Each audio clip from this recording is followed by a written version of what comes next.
지난 시간에 아브라함이 그 아내를 두 번 파는 과정을 통해서 첫 번째 파는 사건은 십자가의 죽음을 의미하고 두 번째 누이라고 다시 파는 그 대목에서는 이제 아브라함이 마지막 모리아의 산제사를 통해서 이삭의 몸을 실상으로 낳는 것을 우리에게 보여주는 것입니다.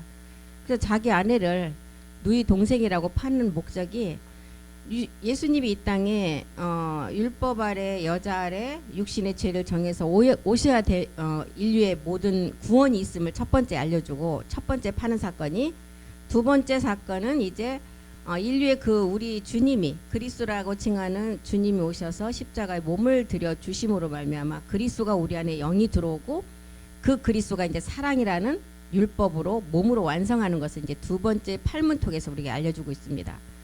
룻기에서도 룻이 나오미를 떠나지 않는, 룻이 시어머니 나오미를 떠나지 않음으로 이제 보아스를 만나서 마지막 나아지는 비밀을 이루게 되는 것을 말하고 있죠. 이런 성경에 나오는 모든 이야기가 부적절, 다말이 또 다말하고 유다와의 관계를 통해서도 며느리가 시아버지를 취하는 게 하나의 몸을 취하지 않으면 예수 그리스도가 이 땅에 오지 않음을 알려주는 거예요. 모든 내용이 성경은 우리에게 비사와 비유로 알려주시고 또 감춰놓고 한 것은 마지막 이 제사장들이 이제 마지막 아들들로서 그 일을 온전히 깨닫게 하기 위해서, 모든 사람이 깨달을 말씀이 아니기 때문에 감춰놓고 비유 비사로 해놓고, 아들들은 거꾸로 얘기를 해도 다 알아듣는다는, 그래서 내 양은 내 음성을 듣는다 그랬어요. 그 양에게 목숨을 바쳐서 이제 영혼의 목자가 된다는 거죠. 이것을 지금 설명하고 있습니다. 그래서 출애굽기에 이제 창세기 12장에 가면 아브라함이 여기서부터 이제 회개와 제사함을 통한 성령의 인도 단계를 말하고 있어요. 12장에. 그래서 12장에서 애굽에서 사라를 첫 번째 파는 사건을 통해서 자기의 육체 문제를 첫 번째 팔모로 해결하는 거예요. 그리고 이제 13장에 가서는 우리 주님이 율법 아래 오실 것을 얘기해요. 이 첫 번째 파는 사건이 우리 주님이 오셔야만 해결되기 때문에, 그래서 주님이 율법 아래 오실 것을 해결하면서 이제 알려주시면서 이방의 구원은 이제 이방의 구원이 먼저 이루어졌는데 아브라함의 조카 롯을 통해서 우리가 이방의 구원이 이루어질 것을 보여주죠. 창세기 13장 10절 한번 보겠습니다. 롯은 아브라함의 동생의 아들 조카였어요.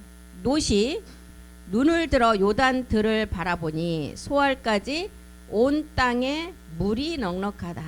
이제 우리가 물을 하면 뭐예요? 마지막 말씀이잖아요. 말씀이 넉넉하다.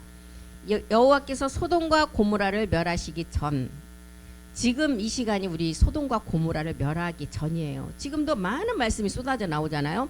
그러니까 온 땅에 이 말씀이 넉넉한데 그 시기가 언제냐? 소돔과 고모라를 멸하시기 전, 심판 직전이라는 그때를 알려주고 있어요.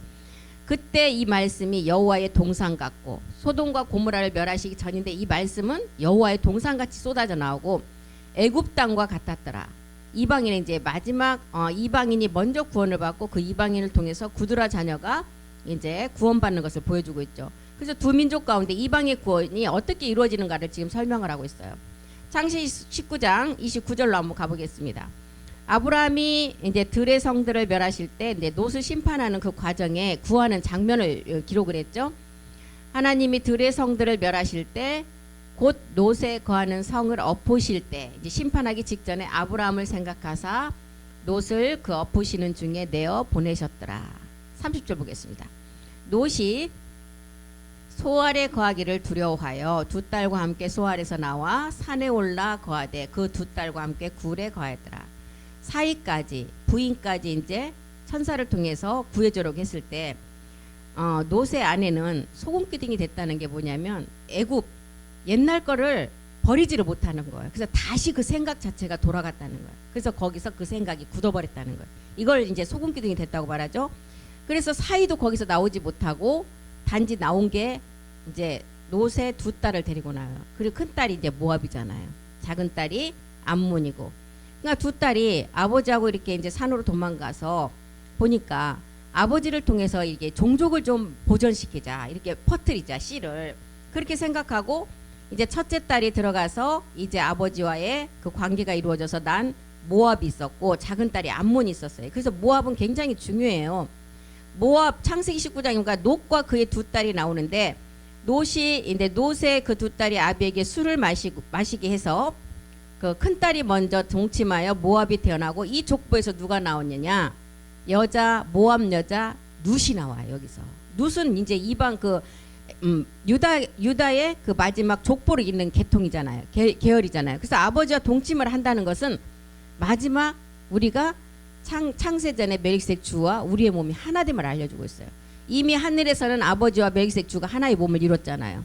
그래서 이 큰 딸이 먼저 아버지와 동침을 한다. 아버지의 몸과 마지막 하나 되는 세계를 알려주고 있는 것입니다.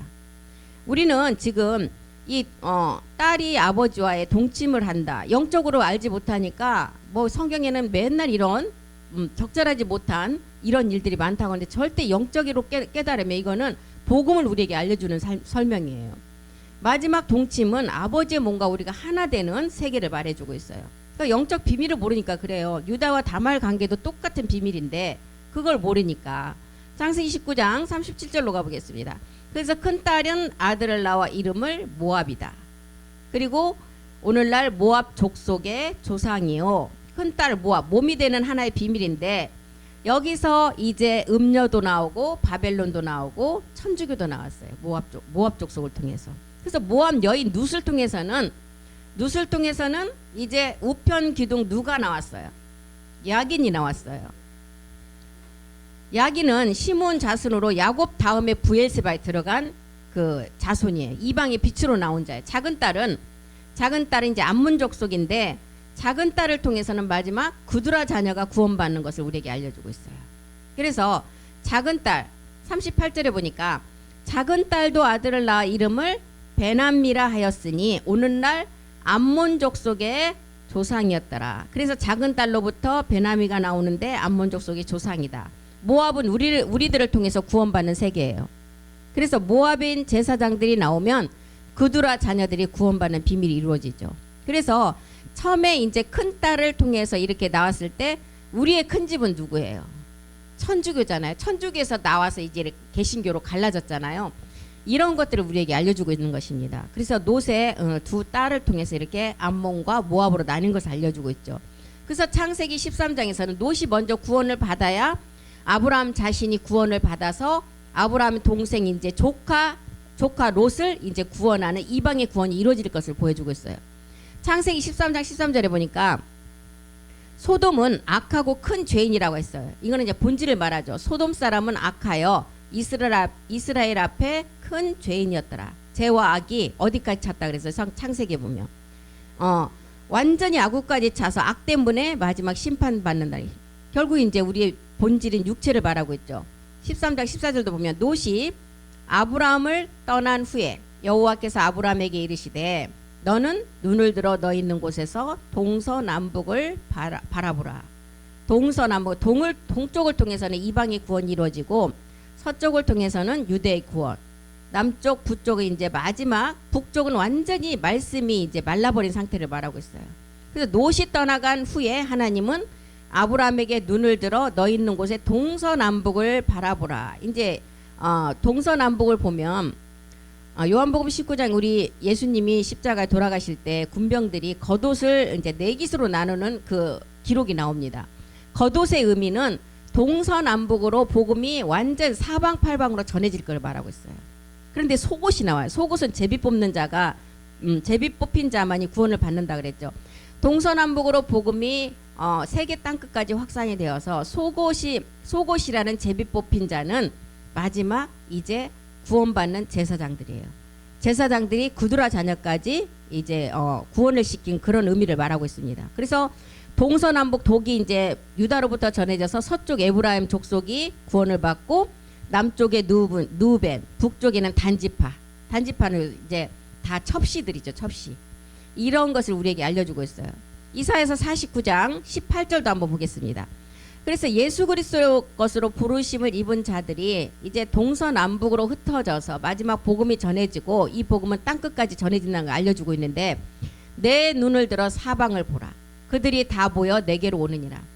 이때 이미 동서남북에 흩어져서 복음 전할 제사장들이 세워지고 이제 마지막 그드라 자녀까지 구원이 되는데 이제 마지막 소돔과 고모라를 심판하기 직전에 땅에 물이 이제는 풍성하게 이 말씀이 전해져서 내 눈을 들어서 사방을 보라는 거예요. 그들이 다 내게 모여 내게로 올 것이다. 그래서 마지막 성경에는 보면 은과 금을 가진 자가 다 싣고 그 복음 있는 곳으로 온다 그랬어요. 그래서 목사님 가끔 말씀하시잖아요.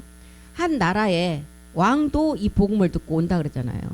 끝날에는 그렇게 이루어진다는 것입니다. 그런데 이 마지막 끝날에는 정말 그 수가 정말 소수라는 거예요.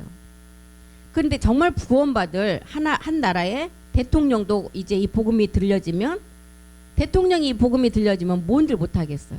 그래서 한 나라의 왕들이 이제 마지막 이 복음으로 돌아올 때가 있는데 그때 은, 금을 다 싣고 온다. 물질은 이제 걱정할 필요가 없을 정도로 데리고 오고 열방에서 남녀가 다 몰려온다 그랬어요. 그래서 반드시 이사야서 49장 18절에도 너희 눈을 들어서 이 눈은 말씀이 있는 아인이라 그러잖아요. 말씀이 있는 이 눈을 들어서 말씀에 그 퍼져나가는 그것을 보라는 거예요. 그들이 다 모여 내게로 오느니라. 나 여호와가 이르노라.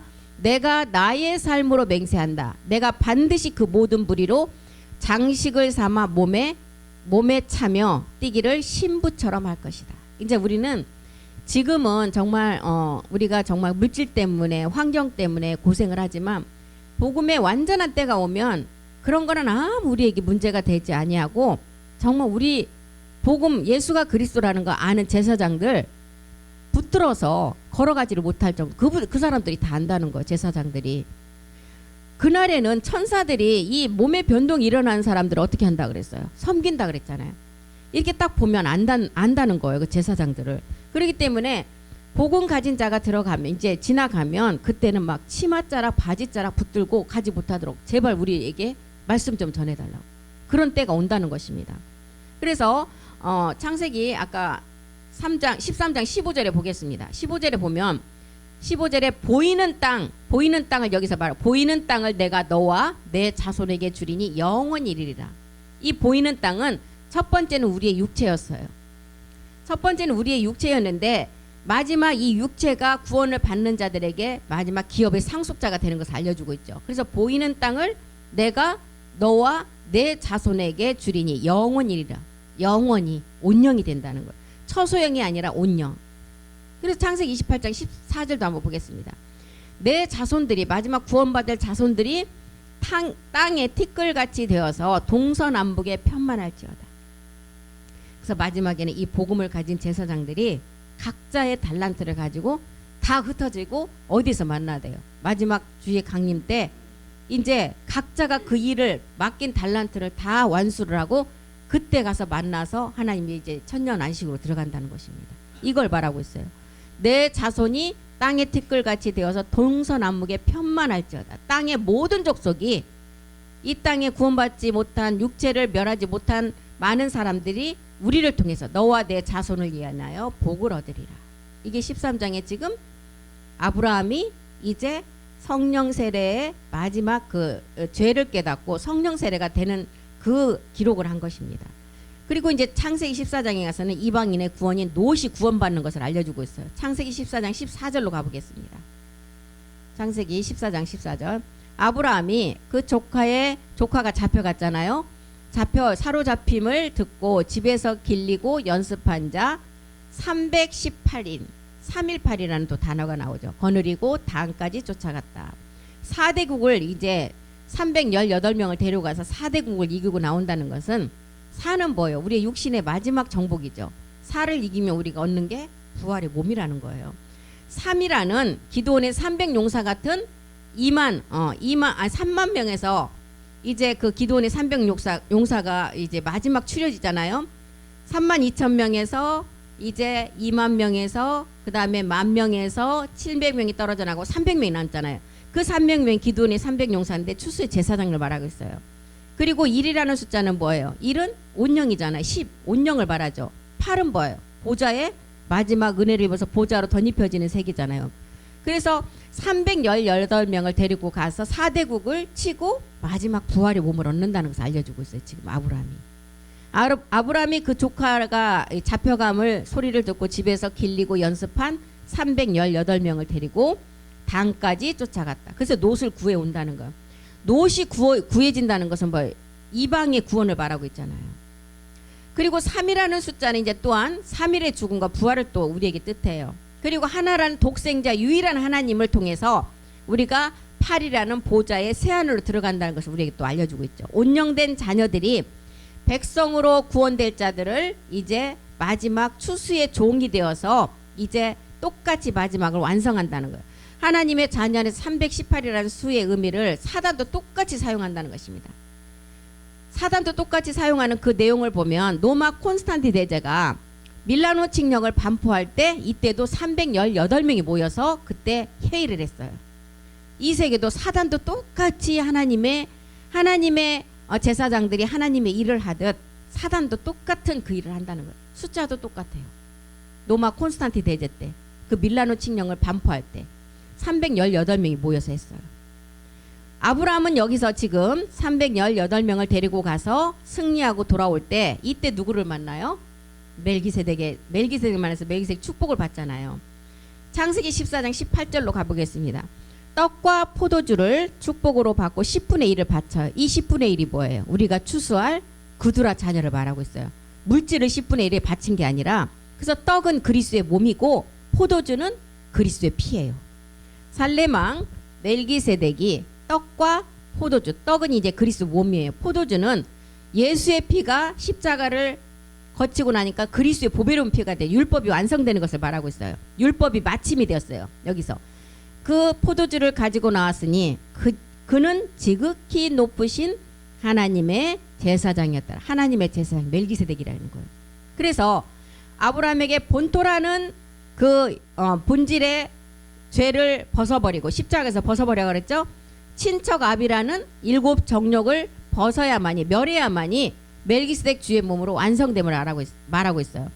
그래서 아브라함이 318명을 데리고 가서 4대국을 치고 조카 롯을 구해오는 것처럼 우리가 318이라는 숫자를 통해서 마지막 4대국을 치는 부활의 육신 정복까지 하고 나면 우리가 부활의 몸을 얻는다는 것을 알려주고 있어요. 지금 멜기세덱은 4000년 전의 비밀이에요. 아브라함에게 최초로 나타냈고 아브라함에게 최초로 이 영이 시작된 데가 멜기세덱이었어요. 이삭 그리스도로. 그래서 여기서 멜기세덱이 떡과 포도주를 가지고 축사했다는 것은 뭐예요? 우리 주님이 십자가의 도의 말씀을 가지고 축사를 했다는 것은 십자가의 죽음을 의미해요. 근데 멜기세덱이 떡과 포도주를 가지고 축사했다는 것은 마지막 이제 4대국까지 치고 마지막 부활의 몸을 얻을 것을 그 말씀을 통해서 이루어갈 것을 말하고 있어요. 그래서 떡은 우리가 얻을 멜기세덱 몸이고 포도주는 우리가 육체는 멸했지만 우리가 성찬을 드릴 때 멜기세덱의 성찬과 멜기세덱의 피를 가지고 성찬을 드리잖아요. 이 피는 어떤 피냐? 내가 육체는 멸했지만 그래도 계속 7 정욕으로 인해서 죄를 계속 지어요. 그런데 우리는 죄인이 아니라 그랬어요. 내 속에 거하는 죄, 누시퍼 세력의 7 정욕이라고 은혜의 법을 외치라 그랬잖아요.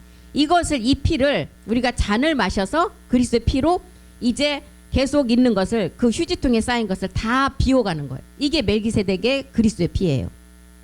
떡은 우리가 얻을 몸이고 가나안의 7 정욕과 싸울 때마다 성찬을 통해서 내 죄를 이제 비워가는 거예요. 찌꺼기를 계속 제거해가는 것을 말하고 있습니다. 그래서 성막에서 드려지는 성찬은 육체를 멸하는, 우리가 육체의 죄를 멸하는 성찬이었지만 멜기세덱의 성찬은 우리가 그리스도의 몸을 얻고 이제 7 정욕을 그 그리스도의 포도주를 통해서 계속 버려가는 것을 말하고 있어요. 그래서 이제 완전한 의인 멜기세덱 몸과 누시퍼를 깨닫고 신령한 몸으로 변동되어서 이제 우리가 이 누시퍼를 심판해야 돼요. 근원의 죄인 암흑물질까지 완전히 제거하기 위해서 우리는, 그래서 출애굽기에 3대 절기를 지키라 그러잖아요. 너희가 매년 남자는 3대 절기를 지키라 그랬어요. 그래서 우리는 매번 6월절을 지키고 성령 강림절 지키고 그 다음에 이제 맥추절, 추수감사절을 지키잖아요. 그래서 이 3대 절기를 지키는 자들은 7세계의 비밀을 이제 내 안에서 말씀으로 이루어가는 자를 말하고 있습니다. 창세기 14장 19절도 또 보겠습니다. 그가 아브라함에게 축복했어요. 누가? 멜기세덱이 아브라함에게 축복하여 가로되 천지의 주제시오 지극히 높으신 하나님이 아브라함에게 복을 주었다. 이 아브라함에게 복을 준 것은 물질의 복이 아니라는 것입니다. 10분의 1을 추수할 수 있는 제사장들에게 준 복이에요. 그래서 그리스도께 속한 자가 아브라함의 복을 받는다 그러잖아요. 우리는 그래서 아브라함을 믿음의 조상으로 세운 이유는 마지막 멜기세덱에게 축복을 받아서 이 축복을 받은 하나님이 아브라함에게 그 의로 정했다는 거예요. 이 의를 아는 자에게 마지막 이제 우리가 멜기세덱에 속한 그리스도의 그 아브라함의 복을 받은 자가 되어서 10분의 1을 추수할 자라는 거예요. 제사장이라는 거예요. 창세기 7장 6절에 보면 이 멜기세덱은 레위 족보에 들지 않았다 그랬어요. 죄송해요. 히브리서 7장 16절에 6절 7장 6절이요. 히브리서 레위 족보에 들지 아니한 멜기세덱은 레위 족보는 율법을 말하고 있죠. 멜기세덱은 아브라함에게서 10분의 1을 취해서 그 약속을 얻은 자를 위해서 복을 빌었다. 그래서 아브라함의 그 멜기세덱이 축복한 복은 마지막 10분의 1의 복이 제사장이 되어서 구두라 자녀를 10분의 1을 추수하는 복이에요.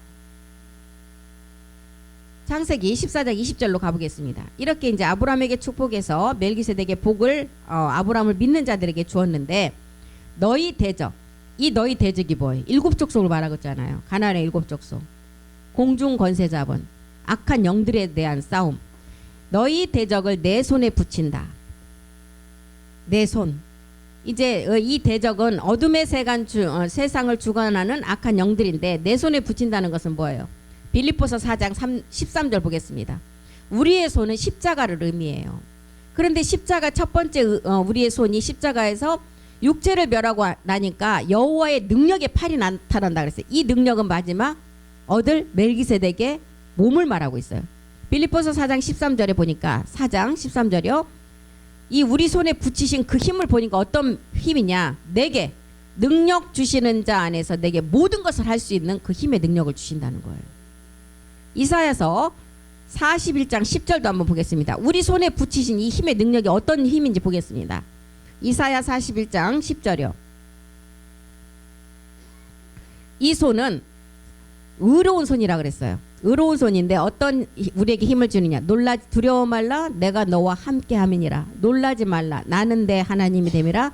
내가 너를 굳세게 하리라. 참으로 너를 도와주리라. 참으로 나의 의로운 오른손으로 너를 붙든대요. 의로운 오른손, 이것이 마지막 열매 맺는 하나님의 능력의 손이에요. 그래서 창세기 14장 20절에 너희 대적 7족속을 이제 세상 주관자들의 악한 영들을 우리 손에 붙여서 지극히 높으신 하나님을 찬송한다. 이때 아브라함이 그 얻은 것에서 10분의 1을 멜기세덱에게 주었더라. 레위 족보에 속하지 않은 멜기세덱이 아브라함에게서 10분의 1을 취하고 복을 빌었다는 거예요. 이게 마지막 제사장들이 그두라 자녀를 10분의 1을 추수할 것을 바라고 있어요. 이게 멜기세덱의 떡과 포도주의 비밀이라는 것입니다. 그리고 이제 창세기 15장에 가서는 이제 자기 민족의 구원을 기록을 했어요. 15장 3절 보겠습니다. 창세기 15장 3절이요. 무별의 자손을 보여주면서 이제 유대 민족의 그 구원을 보여주죠. 아브라함이 또 가로되 15장 3절 아브라함이 또 가로되 주께서 내게 씨를 아니 주셨다면 내 집에서 길리운 자가 나의 후사가 될 것이다. 누구를 말하고 있어요? 이스마엘을 말하고 있죠. 이삭 씨를 주지 않았다면 이제 이스마엘이 나의 후사가 될 것인데 약속의 씨를 주는 바람에 이 이스마엘은 후사가 아니고 어떻게 해야 돼요? 이제 쫓아내야 된다는 것입니다. 내가 복음이 들어왔다면 그때부터는 계집종은 내 몸에서 쫓겨나가야만이 그 복음이 내 안에서 정착이 돼요. 15장 4절 보겠습니다. 여호와의 말씀이 그에게 임하여 가라사대. 구약에는 멜기세덱이라고 기록을 하고 여호와의 말씀이라고 그랬어요. 이게 멜기세덱 말씀이에요. 멜기세덱 말씀이 그에게 임하여 가라사대 그 사람은 너의 후사. 후사는 마지막 상속자예요. 마지막 부활의 몸을 얻은 자를 말하고 있어요. 그 사람은 너의 후사가 아니다. 누구요? 이스마엘은 아니다. 내 몸에서 날 자가 내 후사다. 내 몸에서 날 자가 내 후사라는 거예요. 그래서 히브리서 1장 2절에 아들로 말미암아 후사로 세우셨다고 그랬죠. 만유의 후사로 세우셨다고 그랬어요. 히브리서 1장 2절 보겠습니다. 마지막 날에 아들로 우리에게 말씀하셨는데 이 아들을 만유의 후사로 세우시고 모든 세계를 지으셨다는. 에베소서 3장 16절도 보겠습니다. 여호와의 말씀에 아브라함에게 마지막 날 내 지금 사라를 통한 그 씨가 약속의 씨고 하가를 통해서 난 이스마엘은 절대 그 씨가 아니라는 거예요. 아닌데 이제 어떤 자가 후사가 되느냐? 그 영광의 풍성을 따라 그의 영으로 말미암아 너희 사람을 속사람을 강건하게 할 자. 이 자가 후사가 되고 지체가 된다는 거예요. 로마서 8장 17절에는 사도 바울은 어떤 자가 후사이냐? 하나님의 인도함으로 마지막 아들들이 되어서 어떤 자가 후사라고요? 이제 자녀는 어떤 자가 후사고 자녀냐? 하나님의 후사인데 그리스도와 함께한 후사. 고난도 함께 받고 마지막 그 자가 하나님의 후사라는 거예요. 창세기 21장 12절도 보겠습니다. 마지막 상속자 후사는 어떤 자이냐? 이삭으로 난 그 씨를 통해서 난 자가 후사라는 거예요. 아브라함이 하나님이 아브라함에게 이르시되 내 아이나 내 여종을 위하여 근심치 말고 사라가 내게 이른 말을 다 들으라. 이삭에게서 나는 자라야 내 씨, 그 자가 후사가 된다는 거예요. 그래서 창세기 15장 15절에 보니까 이제 하나님이 무별의 세계를 보여주셨어요. 그래서 이스마엘도 버린 게 아니라는 것입니다. 이스마엘도 창대케 했다 그랬어요. 15장 15절 그를 이끌어 창세기 15장 15절이요. 15장 5절입니다. 5절 멜기세덱 주가 아브라함을 이끌고 밖으로 나가 가라사대 하늘을 우러러 무별을 셀 수 있나 보라. 또 그에게 이르시되 내 자손이 이렇게 많다는 거예요. 이 무별의 세계는 어떤 자를 말하고 있어요? 베드로전서 1장 4절에 있는 자를 말하고 있어요. 베드로전서 1장 4절에 보면 무별의 세계는 마지막 제사장들이 세계인데 이 말씀이 살아서 이제 그대로 이루어지는 마지막 아들들에게 임하는 말씀이죠. 썩지 않고 더럽지 않고 이 말씀은 쇠하지 않고 기업을 잊게 하는 말씀이다. 곧 너희를 위해서 하늘에 간직된 말씀이네요. 이 하늘에 간직된 말씀이 히브리서 10장 5절에는 어떤 말씀이었어요? 우리에게 한 몸을 예비한 말씀. 마지막 우리가 얻을 몸으로 이제 몸을 남겨놓고 그 말씀을 하늘에 썩지 않는 말씀으로 간직해 놨다는 것. 세상에 임하실 때 가라사대 하나님이 제사와 예물을 원치 아니하시고 오직 나를 위한 한 몸을 예비하셨다. 이 몸을 말하고 있어요. 후사가 되는 몸. 그래서 무별을 보여주시고 이제 그 너 자손이 이렇게 많을 것이다. 이렇게 이제 우리에게 알려주고 있죠. 로마서 4장 18절도 한번 보겠습니다. 로마서 4장 18절. 아브라함이 바랄 수 없는 중에 바라고 믿었으니 이는 내 후손이 이같이 하신 말씀대로 많은 민족의 조상이 되게 하리라. 바랄 수 없는 중에. 아브라함은 이삭을 100세 얻은 아들을 모리아에 드리라고 했을 때 어떤 믿음이 있었어요? 도로 받을 믿음. 얼마나 믿음이 좋아요.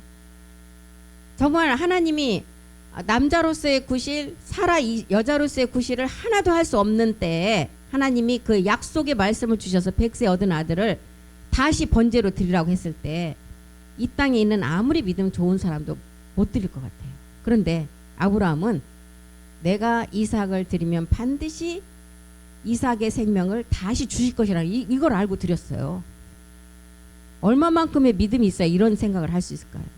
그래서 창세기 15장의 내용은 지금 많은 무별까지 보여주고 약속을 주지만 아브라함의 믿음의 의가 시작되지 못하고 인내하지 못해서 이제 16장에 와서 율법이 먼저 와서 그 다음 단계로 가는 것을 보여주고 있어요. 율법은 누구였어요? 아브라함의 율법은 누구예요? 이스마엘이죠. 창세기 16장 11절 한번 보겠습니다. 먼저는 그러니까 우리 안에서 율법이 먼저 와야 돼요. 육체가 있어야 돼요. 우리의 율법, 육체가 있어야만이 아들로 나갈 수가 있어요. 16장 11절에 보니까 이제 하가를 통해서 이스마엘을 낳죠. 이게 아브라함의 율법이라는 것입니다. 아브라함의 여기 하가를 통해서 난 이스마엘을 통해서 옛사람 죄의 몸 사망의 몸을 깨닫게 하시려고 율법이 먼저 온다는 거예요. 여호와의 사자가 또 그에게 이르시되 이제 아브라함에게 얘기하죠. 내가 잉태하였은즉 아들을 낳을 것이다. 그 이름이 이스마엘이라. 이는 여호와께서 너의 고통을 들으셨대요. 무별의 자손이 있을 것이라는 약속을 받았지만 아브라함이 이스마엘을 지금 낳는 것을 인내하지 못하고 로마서 10장 2절 3절에 보니까 이 아들은 어떻게 해서 얻은 아들이에요? 자기의 의로. 하나님의 의가 아닌 자기의 의로 얻은 아들들이에요. 내가 증거한다. 저희가 아브라함이 저렇게 하나님의 열심히 있었고 하나님께 충성이 있었어요. 그런데 그 100세의 줄이라는 그 약속이 있었지만 참지 못하고 86세 때 이렇게 율법을 통해서 내가 자기 의로 하나님께 뭔가를 충성하고 싶고 이것도 하나님께 자기의 그 믿음을 보인 거예요. 그런데 육체를 해결하지 못한 믿음이죠. 내가 증거하노니 저희가 하나님께 열심히 있었어요. 근데 이거는 지식을 쫓은 것이 아니에요. 지식은 성경에서 말하는 그리스도가 지식이에요. 3절 보겠습니다. 이렇게 드린 것은 하나님의 의를 모르고 자기의 의를 세우려고 힘써 하나님의 의에 복종치 아니했다는 거야. 이스마엘을 지금 낳은 것을 보고. 빌립보서 3장 9절에도 사도 바울이 율법에 능통한 자, 바리새인 중에 바리새인, 로마의 시민권까지 가지고 아주 학식이 풍부한 사도 바울도 자기가 그리스도를 깨닫고 보니까 그리스도는 한낱 초등학문이고 자기가 가진 율법은 그리스도는 자기가 이 율법을 다 버려야만이 그리스도를 얻는다는 걸 알았어요. 그래서 사도 바울도 이런 기록을 했잖아. 그 안에서 발견된다. 그리스도 멜기세덱 안에서 발견되어 함이니 내가 가진 의는 이게 자기의 의죠. 아까 아브라함이 이스마엘을 하나님께 드린 의. 율법에서 난 것이 아니요. 아브라함이 아니 지금 사도 바울이 가진 의는 율법이 아니라는 거예요. 멜기세덱의 그리스도 의인데 그리스도를 믿음으로 말미암는 것이다. 이것이 곧 믿음으로 하나님께 난 의라는 거예요. 그래서 갈라디아서 5장 4절에도 율법 안에서는 의롭게 할 육체가 없다는 거예요. 율법 안에서 의롭다함을 얻으려 하는 너희는 그리스도에서 끊어진 자라는 거예요. 이것 때문에 로마서 5장 19절에 우리 주님이 십자가에서 이제 순종하심으로 한 사람의 그 순종으로 모든 사람이 의인이 됐어요. 한 사람의 불순종으로 모든 사람이 죄인이 되었고 또 한 사람의 순종하심으로 모든 사람이 의인이 됐다는 거예요. 한 사람의 순종치 아님으로 많은 사람이 죄인 됐어요. 첫사람 아담을 통해서 선악과 사건으로 모든 사람이 죄인 됐죠. 그런데 우리 주님이 십자가 가서 순종하심으로 그 한 사람의 순종하심으로 많은 사람이 의인이 됐다는 거예요. 그래서 이렇게 아브라함의 하가를 통한 이스마엘은 율법 시내산이라는 것입니다. 자신의 의를 통해서 율법 아래서 이스마엘이 태어난 의예요. 창세기 16장 1절로 가보겠습니다. 이 시계가 지금 멈췄어요. 3시 20분에. 창세기 16장 1절에 보니까 아브라함의 아내 사레는 생산치 못하였고 그에게 한 여종이 있으니 애굽 사람이요 이름은 하갈이라. 지금 사레라고 나왔어요. 그러면 지금 뭐가 그대로 살아있어요? 육체가 그대로 살아있어요. 사레도 생산치 못했고 사레 이제 아브라함의 두 번째 부인 그 한 사람이 있는데 하갈이다. 그래서 갈라디아서 4장 24절에 보니까 이 여자들은 두 언약 시내산으로부터 시내산의 율법인 종이라는 거예요. 하가라는 거예요. 이것은 비유다. 이 여자들은 두 언약이다. 하나는 시내산으로부터 종을 낳은 자 하가, 하나는 이삭의 약속의 씨로 낳은 사라. 이 두 개를 알려주고 있죠. 그래서 율법은 이스마엘이라는 거예요. 그런데 율법이 없이 진리로 우리가 나갈 수가 없어요. 율법인 이스마엘을 통해서 진리 이삭으로 나가라는 것입니다. 22절도 보겠습니다. 갈라디아서 4장 22절. 기록된 바 아브라함에게 두 아들이 있었어요. 하나는 계집종 하갈에게서 났고 하나는 자유하는 여자 사라에게서 났어요. 우리 몸 안에 지금 한낱 지금 아브라함의 두 여자를 통해서 이렇게 말해주는 것이 아니라 우리 몸 안에 이렇게 이스마엘과 이삭이 있었어요. 복음을 깨닫고 우리는 이스마엘을 지금 십자가에서 다 쫓아낸 사람들이에요. 이삭으로 들어와서 그리스도의 영이 우리 안에 있고 이 영이 지금 그리스도의 영이 자라서 지금 우리는 멜기세덱 열매를 맺으려고 지금 가고 있는 중에 있죠. 그래서 아브라함의 지금 창세기 16장은 아브라함이 지금 죄를 깨닫는 성령 세례 단계를 말하고 있어요. 성령 세례 단계에서 하갈을 통해서 율법인 이스마엘을 등장시켜서 아브라함이 육체를 깨닫게 만든다는 것입니다. 그리고 이제 육체를 깨닫게 되면 그 육체는 이제 계집종을 네 몸에서 쫓아내고 자유하는 여자 이삭을 통해서 성결의 영으로 부활해 하나님 아들로 나타난 그리스도를 네가 이제 율법에서 복음으로 나가라는 거예요. 그래서 이스마엘은 육체를 쫓아난 율법의 자녀.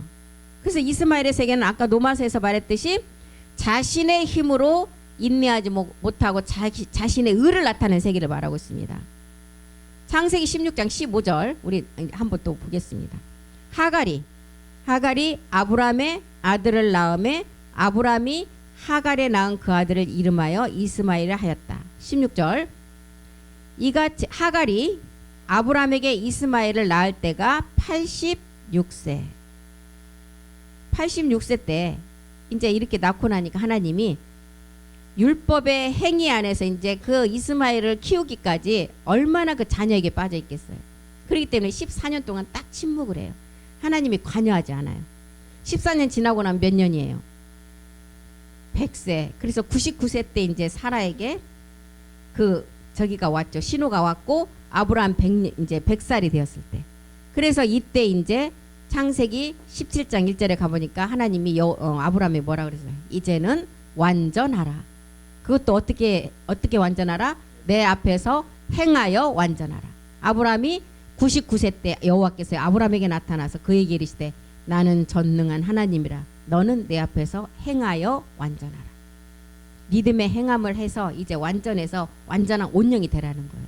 그래서 이스마엘로 이렇게 해서 하나님이 14년을 침묵하시고 나타나셔서 완전하라는 말씀은 이때 이제 아브라함이 돼야 되고 사레가 열국의 어민이 사라로 이름이 이제 믿음의 행함을 통해서 바꿔져요. 그래야만 이삭을 얻을 준비가 된다는 것입니다. 14라는 단절에 의미하는 것은 율법 아래서 어떤 노력과 열심을 내도 그리스도를 얻지 못하면 아무 소용이 없음을 알려주고 있어요. 이렇게 지금 창세기 16장에서는 율법인 이스마엘을 자신의 의로 이제 드리는 육체를 깨닫게 하는 성령 세례 단계. 17장에 가서 이제 할례가 이루어져. 완전하라 했으니까 이제 완전한 방법을 하나님 알려주시겠죠. 그래서 이제 마음의 할례하라. 그리스도 세례를 알려주죠. 그래서 다음 시간에 이제 17장부터 하겠습니다. 17장부터 이제 아브라함이 그리스도 세례가 이루어지고 독자 이삭을 언약으로 약속을 받는 말씀이 이제 이루어지면서 아브라함이 이때 육체를 멸하는 그리스도 세례가 이루어진 단계를 말하고 있어요. 그리고 이제 그리스도의 완성은 22장에 가서 이삭을 번제로 드릴 때 이제 완전한 이삭 번제를 드릴 때 아브라함도 이때 어떻게 돼요? 마지막 이제 4대국을 이기고 나와서 얻는 부활의 몸으로 완성됨을 우리에게 보여준다는 것입니다. 그래서 이렇게 창세기가 아브라함의 믿음의 자취를 쫓아가는 이 믿음이 이렇게 성령 세례부터 아브라함이 육체를 깨닫지 못하니까 율법 이스마엘을 주셔서 율법 이스마엘을 통해서 육체를 깨닫게 하는 단계부터 이렇게 마지막 끝까지 가는 것을 보여주고 있습니다.